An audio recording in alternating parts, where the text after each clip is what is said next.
Oke pemirsa, saya akan menekankan poin-poin penting. Tadi sudah saya bahas bahwa diet Mediterranean, separuh piring yang kita makan adalah buah dan sayur. Tetapi tentu pemirsa harus hati-hati juga dalam memilih buah, ya. Buah yang mana, indeks glikemiknya bagaimana, ya. Itu harus hati-hati juga karena orang stroke biasanya atau banyak yang latar belakangnya karena diabetes. Kalau pemirsa makan buah tapi buah durian, ya, dengan kadar gula yang tinggi sekali, tentu ini berbahaya bagi orang yang stroke misalnya. Jadi kita pilih yang mana dong? Berdasarkan literatur internasional, ya, penelitian ilmiah yang valid, tampak ada buah-buah tertentu yang efek antiinflamasinya itu kuat, anti radangnya. Stroke itu sebenarnya dasarnya adalah proses keradangan pemirsa. Keradangan itu bukan hanya karena kuman, ya. Ada radang-radang yang lain yang bukan kuman, termasuk dalam stroke itu ada proses radang. Nah, buah yang mana? Beberapa literatur mulai tampak di tahun 2022-2023, buah-buah tertentu mulai diteliti oleh para ahli. Di antaranya adalah delima. Delima ini beberapa penelitian menunjukkan antioksidan yang sangat kuat, berarti juga anti radangnya juga kuat pemirsa, ya. Delima berefek pada anti radang proses-proses seperti stroke. Lalu buah apa lagi? Ada literatur yang menyebutkan mangga. Ada zat namanya alpha mangostin. Alpha mangostin ini terbukti pada penelitian-penelitian juga berefek kuat terhadap radang-radang yang terjadi pada stroke atau mencegah stroke. Jadi buah dan sayur ini terutama adalah zat-zat yang disebut flavonoid. Inilah zat-zat anti radang yang kuat. Sekarang untuk buah dan sayur, bagaimana sih caranya secara umum memilih sayur atau buah yang tinggi antioksidan? Cara pemilihan ini sebenarnya gampang ya pemirsa. Carilah yang berwarna. Paling tidak di piring kita ada 3 warna. Misalnya merah, kuning, dan hijau. Ini berlaku untuk buah dan sayur. Ini menandakan antioksidannya kuat. Untuk sayur, golongan sayur yang paling kuat antioksidannya diantaranya adalah paprika. Pemirsa tahu paprika ini warna-warni. Ada yang merah, ada yang kuning, ada yang hijau. Ini adalah mengandung zat astaxanthin. Astaxanthin ini adalah salah satu antioksidan yang sangat kuat. Jadi tambahkanlah dalam menu kita paprika. Oke pemirsa, kita lanjut penekanan terhadap ikan. Bahasan ikan. Ikan yang mana nih? Tadi saya bilang pemirsa, ikan itu sesering mungkin. Di Indonesia kaya akan ikan. Bisa ikan tuna, pokoknya kaya akan omega 3. Dan umumnya ini adalah ikan di laut. Bagaimana dengan ikan air tawar? Oh, bagus juga. Contohnya adalah ikan gabus pemirsa, yaitu Channa striatus. Ikan gabus ini sudah diteliti dan bahkan produk daging ikan gabus itu sudah dijadikan serbuk untuk menyembuhkan aneka ragam luka diabetes, kayak luka sudah operasi, ya, dan terbukti bagus hasilnya. Tentu bukti-bukti berdasarkan penelitian-penelitian ilmiah yang valid. Kemudian pemirsa, ikan apa lagi, ya? Ikan yang bagus misalnya adalah salmon. Warna orange pada salmon itu adalah antioksidan yang sangat kuat, yaitu astaxanthin. Namun salmon ini kan banyak di Jepang. Salmon yang asli, ya, bukan salmon ternak. Salmon yang memang ada di alam itu di Jepang, dan tentu kalau sampai masuk ke Indonesia harganya mungkin tidak terjangkau oleh sebagian besar masyarakat. Jadi pilihlah ikan-ikan seperti yang saya sebut tadi, ikan gabus. Intinya ikan itu mengandung omega 3. dan omega 3 ini bersifat sebagai anti radang serta memperbaiki profil lemak di dalam tubuh.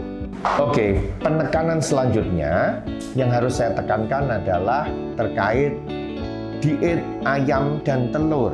Ayam ini termasuk golongan white meat ya, daging yang putih. Jadi disarankan mengganti daging merah dengan daging putih. Dan ini sudah terbukti kalau sampai orang yang kebiasaan makan daging merah dan terjadi stroke, kemudian diganti dengan daging putih, efeknya akan drastis ya. Artinya kemungkinan stroke berulangnya tidak akan terjadi lagi, misalnya seperti itu ya. Ini berdasarkan penelitian dengan jumlah subjek yang besar dan valid. Selanjutnya untuk produk telur, berapa butir sih sehari atau seminggu? Dari penelitian, review literatur dan meta-analisis namanya ya, nampak bahwa seminggu itu janganlah lebih dari 4 butir. Jadi kalau masih 1-3 butir dalam seminggu makan telur itu tidak menampakkan perubahan pada metabolisme ya. Jadi kadar kolesterol dan lain-lain itu masih bisa terkendali. Selanjutnya ada dalam literatur itu disebutkan bahwa kalau sudah 4 atau 5 butir mulai ada perubahan metabolik. Lebih dari 6 butir dalam seminggu itu bisa sangat mengganggu kardiovaskuler. Jadi makan telur silakan, cuman kalau bisa seminggu jangan lewat 6 butir. Selanjutnya penekanan saya pada bahasan legumes, kacang-kacangan dan grain, sumber karbonya. Kacang-kacangan pada beberapa penelitian ya memang terbukti bisa menurunkan kejadian stroke. Kenapa? Karena kacang-kacangan ini mengandung isoflavon termasuk kedelai. Namun ada 2 penelitian yang masih merupakan tanda tanya. Karena kacang-kacangan ini selain mengandung isoflavon juga mempengaruhi hormon. Ada penelitian yang menunjukkan bahwa kacang-kacangan yang terlalu banyak bisa memicu kanker payudara dan kanker prostat karena terkait hormonal. Jadi, bagaimana para ahli melakukan judgement terhadap kacang-kacangan ini? Sebaiknya dalam jumlah yang sedang-sedang saja. Jadi, jangan terlalu banyak makan tempe. Jangan terlalu banyak makan tempe. Dalam artian pagi, siang, sore, malam makan tempe terus itu hendaknya dihindari karena jelas mengandung kedelai dan kedelai ini mengandung isoflavon dan juga hormon. Ya, mempengaruhi hormon dalam tubuh sehingga bisa memicu yang saya sebutkan tadi. Di samping memang isoflavon sendiri terbukti mencegah stroke atau menurunkan angka kejadian stroke. Jadi dalam jumlah yang tidak disarankan berlebihan ya, tidak disarankan banyak. Seperti itu untuk legumes. Kemudian untuk grain. Nah, grain ini misalnya yang bagus adalah oatmeal ya. Pemirsa bisa sarapan dengan menggunakan oatmeal ya. Nanti suatu ketika saya akan membuat video bagaimana cara makan oatmeal yang lezat. Banyak orang tidak suka makan oatmeal. Nanti saya akan masak pemirsa ya. Ya, nanti pemirsa bisa ketagihan oatmeal ya, tapi tetap nggak boleh banyak-banyak makan oatmeal pemirsa ya. Oatmeal ini mengandung glukan ya, satu zat yang mempengaruhi sensitivitas insulin. Jadi bagus sekali bagi orang-orang yang kadar gulanya kesulitan untuk diatur. Sarapan misalnya makan oatmeal dalam takaran tertentu juga ya, tetap tidak boleh berlebihan pemirsa. Itu tadi oatmeal. Selanjutnya sekarang dikenal beras shirataki atau dari porang. Tanaman yang tren pada zaman Jepang ini sudah berhasil dijadikan bentuk beras yang berbulir-bulir. Cuman ya berdasarkan pengalaman saya sendiri, beras shirataki ini rasanya tidak enak pemirsa ya, dan bentuknya hampir mirip plastik, padahal harganya juga cukup mahal dan 0 kalori. Ya, ini luar biasa sekali sebenarnya. Jadi jalan tengahnya bagaimana pemirsa? Gunanya sangat bagus karena mengandung glukomanan ya. Glukomanan ini berefeknya bagus sekali untuk gula darah. Jadi jalan tengahnya adalah karena harganya mahal, di samping itu rasanya juga tidak enak. Maka pemirsa bisa menggabungkan ya 50-50, dibagi rata, campuran beras biasa dicampur dengan beras shirataki sebagai menu diet, dan itu tidak akan terasa tidak enak. Rasanya shirataki akan tertutup oleh campuran beras biasa. Jadi secara logika ya, kalau Anda biasa mengkonsumsi 1 piring beras putih biasa dengan dicampur 50-50 dengan shirataki yang sangat kenyang ya. Beras shirataki ini efeknya sangat mengenyangkan tapi 0 kalori pemirsa ya. Akibatnya apa? Kalau Anda biasa makan sepiring, maka dengan beras biasa dicampur shirataki sebenarnya Anda itu makan separuh piring dari porsi sebelumnya pemirsa. Tanpa terasa pemirsa sudah melakukan diet, dan itu jelas sangat signifikan. Yang harus biasanya 1 piring sekian kalori beras, sekian kalori nasi, jadi separuh saja, dan rasa kenyangnya malah lebih kuat dibanding beras biasa berupa nasi 1 piring. Silahkan pemirsa buktikan nanti. Jadi beras shirataki ini cukup bagus dibanding pemirsa diet misalnya dengan beras merah dan aneka ragam beras yang diklaim sebagai beras diet yang sebenarnya nggak jauh-jauh amat itu dengan beras biasa. Percuma saja kalau saya pikir. Kalau ingin diet yang bagus, campurkanlah beras biasa dengan beras shirataki. Selanjutnya saya bahas tentang daging merah. Ini penekanan saya adalah bahwa daging merah sangat buruk. Kalau setiap hari pemirsa makan daging merah ini, maka tentu sudah terbukti secara ilmiah hasilnya buruk. Hasilnya buruk terhadap kardiovaskular. Jadi bagi yang menunya tidak bisa lepas dengan daging merah, ini memang suatu masalah pemirsa. Jadi pemirsa harus berusaha bagaimana mengganti daging merah tadi dengan daging putih seperti itu. Di balik keburukan dari daging merah, ada sesuatu yang baik, yaitu daging merah adalah sumber B12. B12 ini tidak ditemukan pada tanam-tanaman dan buah-buahan pemirsa. Padahal B12 ini efeknya kemana-mana dan sangat penting. Nah, jadi masalah untuk orang yang vegetarian. Kalau Mediterranean diet ini sebenarnya adalah flexitarian. Artinya apa?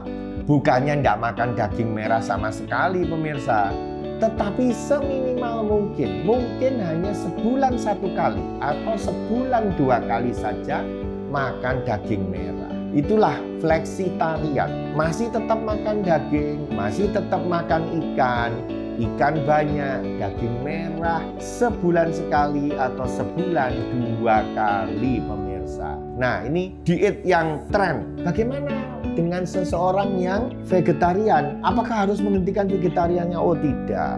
Vegetarian bisa juga dilakukan orang untuk keyakinan dia untuk diet atau suatu keyakinan agama tertentu. Kita tahu banyak yang melakukan vegetarian dari agama-agama yang ada, dan itu suatu keyakinan pemirsa. Keyakinan. Bagaimana efek vegetarian? Sudah diteliti.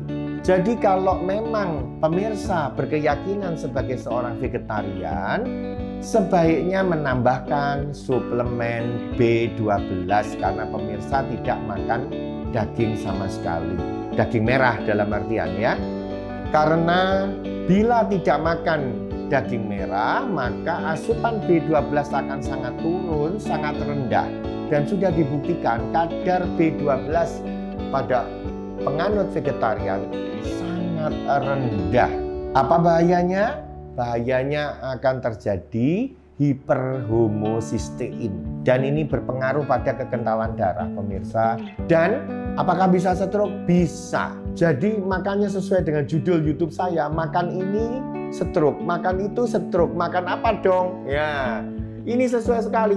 Makan sayuran tok, makan sayur melulu dengan buah sayur pun masih ada ancaman stroke, yaitu stroke sumbatan karena B12 yang terlalu rendah. Jadi berdasarkan penelitian, para vegetarian itu metabolismenya bagus sekali pemirsa. Kecuali itu tadi terkait B12.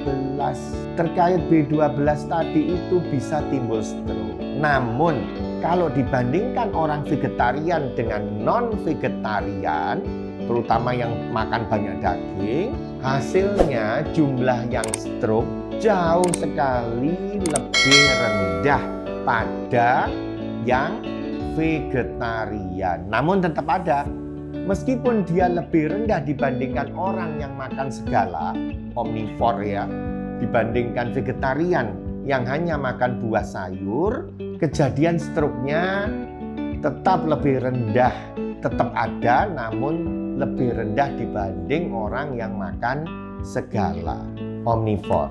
Jadi itu saja kelemahan vegetarian. Asupan B12, karena B12 ini hanya ada di daging merah, kemudian pada beberapa jenis ganggang laut. Jadi sulit memang B12 kalau tidak makan daging merah, sulit didapat, nyaris tidak ada dalam tumbuh-tumbuhan dan buah dan sayur, tidak ada.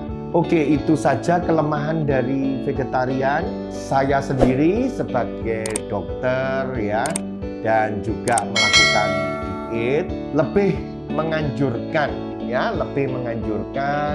untuk fleksitarian. Fleksitarian, daging merahnya sedikit sekali, tapi bukan berarti tidak makan. Ikannya banyak, buah sayur dominan. Itulah fleksitarian. Penekanan saya berikutnya adalah penekanan pada olive. Diet olive dalam hal ini adalah minyak zaitun. Minyak zaitun ini sudah terbukti pada banyak penelitian. Studi meta-analisis juga ada, menunjukkan bahwa sangat berefek untuk mencegah stroke. Karena minyak zaitun itu bersifat antioksidan. Antioksidan berarti menetralkan radikal bebas. Dalam artian menetralkan radikal bebas. Kemudian anti radang ya, anti inflamasi. Kepada pembuluh darah juga minyak zaitun cenderung melebarkan pembuluh darah karena bisa merangsang endothelial nose istilahnya ya, nitric oxide sintetase. Pembuluh darah menjadi lebih lebar, tentunya ini menguntungkan untuk orang-orang yang hipertensi dan juga untuk orang-orang pasca stroke, jelas bagus hasilnya. Selain itu banyak studi juga mencegah kanker. Juga minyak zaitun ini jelas berguna untuk penyakit-penyakit yang mengalami demyelinisasi. Serabut saraf itu ada pelapisnya namanya myelin, dan itu ada penyakit yang menggerogoti.